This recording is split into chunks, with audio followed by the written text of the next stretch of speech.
মশা আসছে। ইব্রাহিম বলছেন আল্লাহ মশা আবার কি করবে, মশা দিয়ে লাভ কি? আল্লাহ বললেন ডাক দিয়া, ও ইব্রাহিম তুমি জানো না ও মাকারু ওয়া মাকারাল্লাহ। আমার আল্লাহ ডাক দিয়া বলেন ইব্রাহিম ও তোমার বিরুদ্ধে সেনাবাহিনী নিয়ে মাঠে এসেছে, আমার বিরুদ্ধে যুদ্ধ করবে, কৌশল করেছে, সেনাবাহিনী নিয়ে এসেছে, আমি কিচ্ছু দিলাম না, আমি আল্লাহ কিছু মশা দিলাম। হযরত ইব্রাহিম আলাইহিস সালামকে বলল ইব্রাহিম তোমার আল্লাহর সঙ্গে যুদ্ধ। কার সঙ্গে? ইব্রাহিম বলেন একদিন সময় দাও। বলে কেন সময় দিব? সময় দেওয়া দেবি নাই, তোমার আল্লাহর সাথে যুদ্ধ। ইব্রাহিম চিন্তা করলেন তো লাখ লাখ সেনাবাহিনী আছে, অস্ত্র আছে, আমার যে কিচ্ছু নাই, আমি আবার ডেট দিয়ে কোন বিপদে পড়ি। আল্লাহ বলছেন ইব্রাহিম একদিনের টাইম নাই, তুমি ডেট দাও, খেলা হবে। অনেকেই বলে খেলা হবে, আরে খেলা হতে গেলে তো প্রতিদ্বন্দ্বী সমান সমান হওয়া লাগবে। তোমার মতো আলতু ফালতু লোকের সঙ্গে আমরা খেলাই না, ঠিক কিনা বলে? ইব্রাহিম তো খেলাই বয়। আল্লাহ বলছেন খেলা হবে, মাঠে ডেট দাও। ইব্রাহিম বলেন ডেট দাও, ডেট হলো অমুক মাঠে খেলা হবে। নমরুদ গোলা নিয়া, উট নিয়া, রকেট লঞ্চার, সাবমেরিন, ক্ষেপণাস্ত্র, ক্লাসিনকোপ, মারণাস্ত্র সব নিয়ে তো গেল মাঠে, লাখ লাখ সেনাবাহিনী, যুদ্ধ হবে আল্লাহর সঙ্গে। ইব্রাহিম আলাইহিস সালাম দূর থেকে দেখতেছেন লাখ লাখ সেনাবাহিনী, ইব্রাহিম একা মাঠে যায় না। আল্লাহ রেখা আল্লাহ যুদ্ধের ডেট দিলা, এখন দেখতেছি নমরুদ একা, আমার যে কেউ নাই, তুমি কি আমারে মাইর খাওয়াইবা নাকি আজকে? আল্লাহ বলছেন ইব্রাহিম লা তাহজান, ভয় করিস না ইব্রাহিম, আগুন থেকে বাহির করছি, আর সাধারণ নমরুদ থেকে বাঁচাতে পারবো না, যাও তুমি মাঠে, তুমি একা নয়, আমার স্পেশাল ফোর্স পাঠাচ্ছি। এত আসতে বলেন কেন? ইব্রাহিম ইসলাম মাঠে গেলে নমরুদ কই কি রে সেনাবাহিনী কই? কাছে তো একজনও নাই, তুই দেখি একা? কই আছে তো। নমরুদের হাজার হাজার সেনাবাহিনী দাঁড়িয়ে আছে। ইব্রাহিম হঠাৎ করে উপর দিকে তাকায়, দেখেন কালো মেঘের মতো দেখা যায়। হঠাৎ করে আল্লাহর বলছেন আল্লাহ মারামারির মধ্যে আবার বৃষ্টি দিতেছে কেন? আল্লাহ বলছেন বৃষ্টি না, আর একটু উপর দিকে তাকায় দেখো কি দেখা যায়। ইব্রাহিম তাকায় দেখেন শুধু মশা আর মশা। সুবহানাল্লাহ বললেন না? আরে আল্লাহ কোরআনে মশার কথা নিয়ে এসেছেন। কোরআনে বলছেন আল্লাহ মশা হচ্ছে একবারে হালকা পাতলা দুর্বল প্রাণী। আল্লাহ বলছেন নমরুদ তো আমার কাছে মশার চাইতেও দুর্বল। আচ্ছা আমারে আপনারা বলেন তো, এই পৃথিবীতে নমরুদের মতো শক্তিশালী কেউ আছে? কথা বলেন না কেন? আছে। আল্লাহ এই নমরুদরেই কইছেন তুই আমার কাছে মশার চাইতে দুর্বল, তো আপনি টেনশন করেন কেন? মশা আসছে। ইব্রাহিম বলছেন আল্লাহ মশা আবার কি করবে, মশা দিয়ে লাভ কি? আল্লাহ বললেন ডাক দিয়া, ও ইব্রাহিম তুমি জানো না ও মাকারু ওয়া মাকারাল্লাহ। আমার আল্লাহ ডাক দিয়া বলেন ইব্রাহিম ও তোমার বিরুদ্ধে সেনাবাহিনী নিয়ে মাঠে এসেছে, আমার বিরুদ্ধে যুদ্ধ করবে, কৌশল করেছে, সেনাবাহিনী নিয়ে এসেছে, আমি কিচ্ছু দিলাম না, আমি আল্লাহ কিছু মশা দিলাম।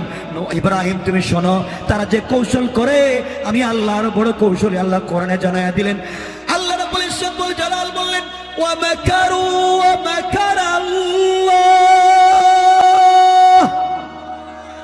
ওয়াল্লাহু খায়রুল মাকিরিন।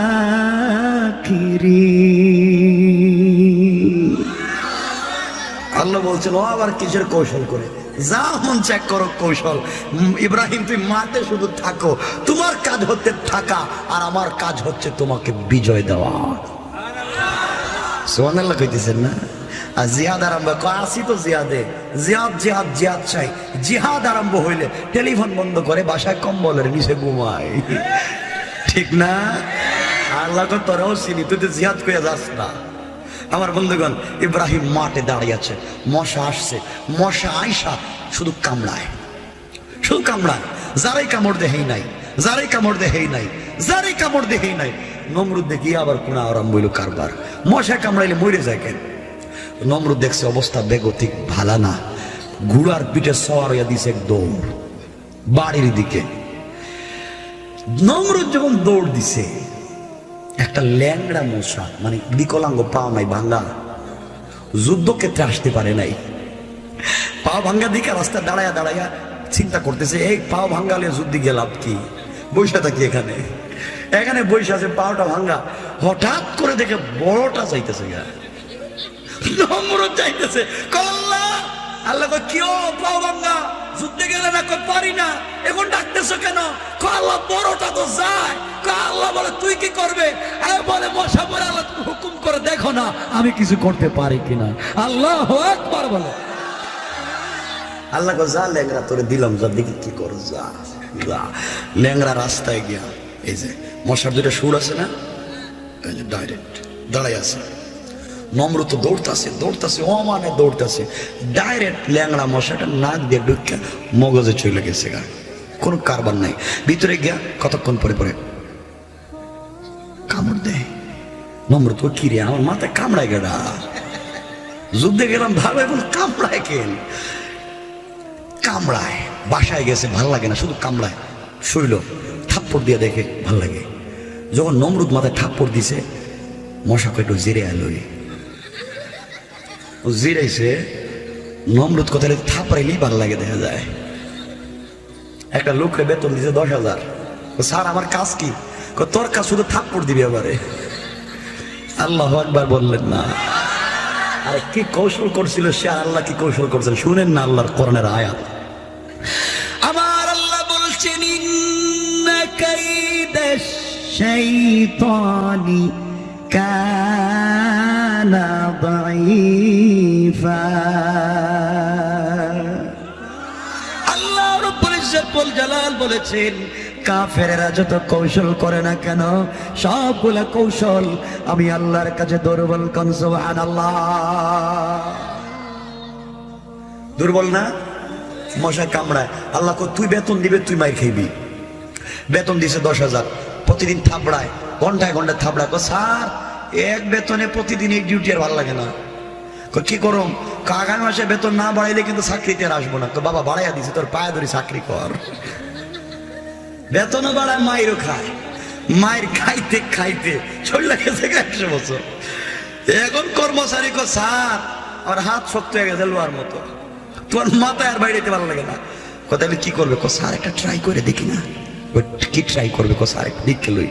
বাজারে গেছে, গেল হইছে জুতা। সুবহানাল্লাহ বললেন না? মানে কাঠের চাইতে একটু হালকা, তুলার চাইতে একটু ভারী, অরিজিনাল চামড়ার জুতা কিনছে। চামড়া আনছে না? কো স্যার একটু চামড়ার জুতা আনছে। কো কেন? আমার হাতে ব্যথা হয়ে গেছে স্যার। দেখি জুতা দিয়ে বাইরে দিকে দেখ ভালো লাগেনি দেখি। কো দে, দিয়েছে একটা বাড়ি জুতা দিয়ে মাথায়। আরে বিশ্বের এই গোটা দুনিয়ার বাদশা ছিল নমরুদ। আল্লাহকে দেখ কৌশল করছে, জুতা দিয়ে বাইরে দিতেছি। জুতা দিয়ে যখন দিছে বাড়ি, হাত দিয়ে থাপ্পড় দিলে মশা একটু জিরাইতো, আর জুতা দিয়ে দিছে তো আর একটু বেশি জিরাইতেছে। নমরুদ খিরে এটা দিয়ে মারলে তোর ভালো লাগে, তো এটা দিয়ে মার। স্যার জুতা দিয়ে মারলে কিন্তু 10,000 হইতো না, 20,000 লাগবো। দিলাম, এরপরে জুতা দিয়ে মার আমারে। ঠিক কিনা বলেন? আল্লাহু আকবার বলেন। আল্লাহর কৌশল, আল্লাহর কৌশল তো বুঝলেন না। আল্লাহকে চিনলেন না। মারতেছে মারতেছে মারতেছে, 20,000 টাকা বেতন, শুধু জুতা দিয়ে মারে। আল্লাহ বলছেন কিরে তুই আমার বিরুদ্ধে যুদ্ধ করলে, কালিমা ওয়ালার বিরুদ্ধে লাগলে, এখন জুতার বাড়ি খা। চলে গেছে 349 বছর। কত বছর? চিন্তা করেন, একজন মানুষ জুতার বাড়ি খাইতেছে 349 বছর। একদিন নমরুদ ঘুমাইছে, আর এই কামলাটা শুধু জুতা দিয়ে মারতেছে। যার ভাল লাগে না, আর কতদিন মারবো জুতা দিয়ে। হঠাৎ করে তাকায় দেখে বড় লোহার মুগুর চিনেন আপনারা কি কন? মুগুরি তো কন, লোহার মুগুরি টাকা দিচ্ছে। ওই এটা দিয়ে আজকে একটা বাড়ি দিয়ে একবার সাইজ করে দেই। লোহার মুগুর হাতিয়ে দিছে মাথায় এক বাড়ি, মাথা 2 টুকরা হয়ে গেছে। মশা মাথার মধ্যখান থেকে বাইরে। আসসালামু আলাইকুম, আমার দায়িত্ব শেষ। গেলাম। মশা বলতেছে স্যার আমার দায়িত্ব শেষ, কাজ সারা। নমরুদ ময়রা পড়ে আছে, জুতার বাড়ি খাইলো, এখন মাথা ফাইটা গেল। মশা তো বাইরে চলে গেছে গা। একটা ল্যাংড়া মশার সাথেও লাগবার ক্ষমতা নমরুদের ছিল। আপনাদের আছে না? ইসলামিক ওয়াজ বাংলা।